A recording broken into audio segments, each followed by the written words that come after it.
Hi, I'm Mary Rogers. These are the Cuisinart Compact toasters. We have two models here. We have our two-slice model and our first-slice model.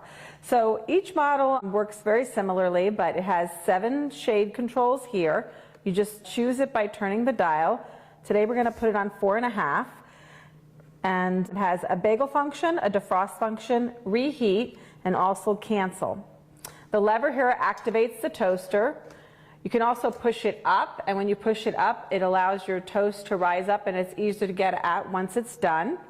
It has a cord wrap in the back, and also a little removable crumb tray that you take out from the back, and you should make sure that's clean.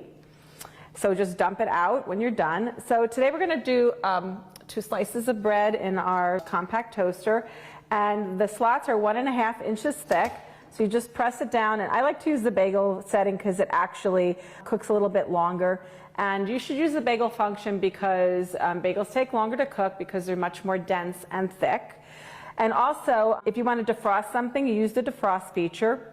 Reheat is great if, say, you're cooking eggs and you didn't plan your time too great and your toast is done before your eggs are. What you can do is just use reheat, and it'll warm your toast up without toasting it more. And also we have our cancel function. All you do is press the cancel button and it pops up. So we're going to put it back down. So this is our 4-slice model. And the great thing about the 4-slice model is it's actually 2 independent toasters in one. So for instance, they have each of their own shade control knobs, they have all their own functions, they also have each of their own levers. And the great thing about it is that on this side you can toast, say, English muffins. On the other side, say you want to toast a really thin piece of bread or even a waffle, you can get them to the perfect doneness that you like for each person. So there you have it, the Cuisinart Compact toasters.